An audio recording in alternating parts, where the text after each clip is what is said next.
ఆదికాండము 11వ అధ్యాయము. భూమి అందంతటా ఒక్క భాషయు ఒక్క పలుకును ఉండెను. వారు తూర్పున ప్రయాణమైపోవుచుండగా షేనారు దేశమందొక మైదానము వారికి కనబడెను. అక్కడ వారు నివసించి, మనము ఇటుకలు చేసి బాగుగా కాల్చుదము రండని ఒకనితో ఒకడు మాటలాడుకొనిరి.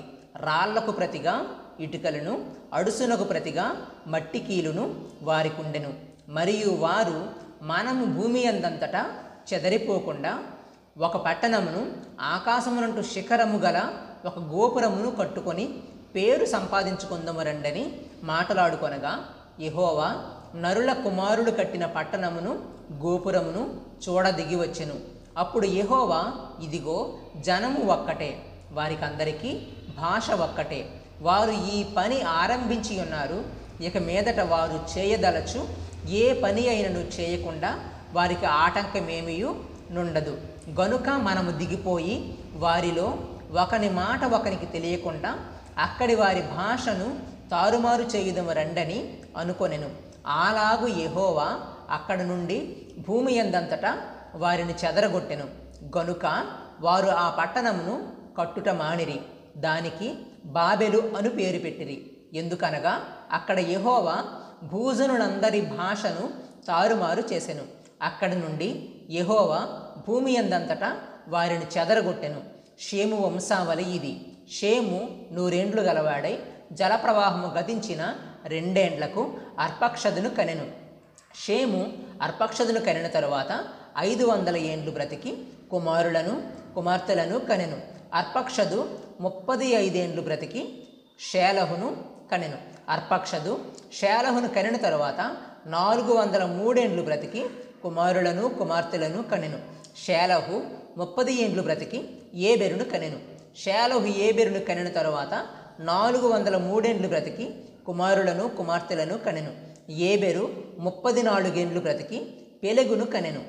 ఏబెరు పెలెగును కనిన తరువాత 430 ఏండ్లు బ్రతికి కుమారులను కుమార్తెలను కనెను. పెలెగు 30 ఏండ్లు బ్రతికి రయూను కనెను. పెలెగు రయూను కనిన తరువాత 209 ఏండ్లు బ్రతికి కుమారులను కుమార్తెలను కనెను. రయు 32 ఏండ్లు బ్రతికి సెరూగును కనెను. రయు సెరూగును కనిన తరువాత 207 ఏండ్లు బ్రతికి కుమారులను కుమార్తెలను కనెను. సెరూగు 30 ఏండ్లు బ్రతికి నాహోరును కనెను. సెరూగు నాహోరును కనిన తరువాత 200 ఏండ్లు బ్రతికి కుమారులను కుమార్తెలను కనెను. నాహోరు 29 ఏండ్లు బ్రతికి తెరహును కనెను. నాహోరు తెరహును కనిన తరువాత 119 ఏండ్లు బ్రతికి కుమారులను కుమార్తెలను కనెను. తెరహు 70 ఏండ్లు బ్రతికి అబ్రామును నాహోరును హారానును కనెను. తెరహు వంశావళి ఇది.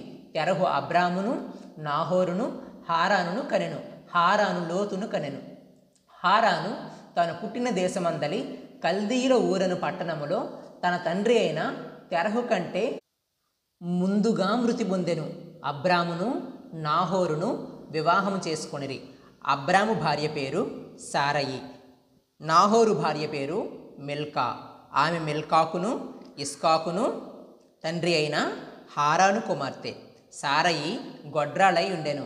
ఆమెకు సంతానము లేదు. తెరహు తన కుమారుడగు అబ్రామును తన కుమారుని కుమారుడు అనగా హారాను కుమారుడగు లోతును, తన కుమారుడగు అబ్రాము భార్య అయిన సారయి అను తన కోడలిని తీసుకొని కనానుకు వెళ్ళుటకు కల్దీల ఊరను పట్టణములో నుండి వారితో కూడా బయలుదేరి హారాను మట్టుకు వచ్చి అక్కడ నివసించిరి. తెరహు బ్రతికిన దినములు 205 ఏండ్లు. తెరహు హారానులో మృతి పొందెను. ఆదికాండము 12వ అధ్యాయము. యెహోవా, నీవు లేచి నీ దేశము నుండి నీ బంధువుల యొద్ద నుండి నీ తండ్రి ఇంటి నుండి బయలుదేరి నేను నీకు చూపించు దేశమునకు వెళ్ళుము. నిన్ను గొప్ప జనముగా చేసి నిన్ను ఆశీర్వదించి నీ నామమును గొప్ప చేయుదును. నీవు ఆశీర్వాదముగా నుందువు. నిన్ను ఆశీర్వదించు వారిని ఆశీర్వదించదను, నిన్ను దూషించువాని శపించదను. భూమి యొక్క సమస్త వంశములు నీయందు ఆశీర్వదించబడునని అబ్రాముతో అనగా, యెహోవా అతనితో చెప్పిన ప్రకారము అబ్రాము వెళ్ళెను. లోతు అతనితో కూడా వెళ్ళెను. అబ్రాము హారాను నుండి బయలుదేరినప్పుడు 75 ఏండ్ల ఈడుగలవాడు. అబ్రాము తన భార్య అయిన సారయిని, తన సహోదరుని కుమారుడైన లోతును, హారానులో తానును వారును ఆర్జించిన యావదాస్తిని, వారు సంపాదించిన సమస్తమైన వారిని తీసుకొని కనాను దేశమునకు వెళ్ళుటకు బయలుదేరి కనాను దేశమునకు వచ్చిరి. అప్పుడు అబ్రాము షెకెమునందలి యొక్క స్థలము దాకా ఆ దేశ సంచారము చేసి మోరే దగ్గరనున్న సింధూర వృక్షవనమునొద్దకు చేరెను. అప్పుడు కనానీయులు ఆ దేశములో నివసించిరి. యెహోవా అబ్రామునకు ప్రత్యక్షమయ్యి, నీ సంతానమునకు ఈ దేశమిచ్చదనని చెప్పగా, అతడు తనకు ప్రత్యక్షమైన యెహోవాకు ఒక బలిపీఠమును కట్టెను. అక్కడ నుండి అతడు బయలుదేరి బేతేలుకు తూర్పుననున్న కొండకు చేరి, పడమటనున్న బేతేలునకును తూర్పుననున్న హాయికిని మధ్యను గుడారము వేసి అక్కడ యెహోవాకు బలిపీఠమును కట్టి యెహోవా నామమున ప్రార్థన చేసెను.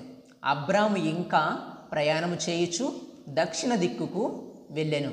అప్పుడు ఆ దేశములో కరువు వచ్చెను. ఆ దేశములో కరువు భారముగా నున్నందున అబ్రాము ఐగుప్తు దేశంలో నివసించుటకు అక్కడికి వెళ్ళెను. అతడు ఐగుప్తులో ప్రవేశించుటకు సమీపించినప్పుడు అతడు తన భార్య అయిన సారయితో, ఇదిగో నీవు చక్కని దానివని ఎరుగుదును. ఐగుప్తీయులు నిన్ను చూచి ఈమె అతని భార్య అని చెప్పి నన్ను చంపి నిన్ను బ్రతుకనిచ్చెదరు. నీ వలన నాకు మేలు కలుగునట్లును నిన్ను బట్టి నేను బ్రతుకున్నట్లును నీవు నా సహోదరివని దయచేసి చెప్పుమనెను. అబ్రాము ఐగుప్తులో చేరినప్పుడు ఐగుప్తీయులు ఆ స్త్రీ మిక్కిలి సౌందర్యవతి అయ్యుండుట చూచిరి. ఫరో యొక్క అధిపతులు ఆమెను చూచి ఫరో ఎదుట ఆమెను పొగడిరి గనుక ఆ స్త్రీ ఫరో ఇంటికి తేబడెను. అతడు ఆమెను బట్టి అబ్రామునకు మేలు చేసెను. అందువలన అతనికి గొర్రెలు, గుడ్లు, మగగాడిదలు, దాసులు, పనికత్తెలు, ఆడుగాడిదలు, ఒంటెలు ఇయ్యబడెను.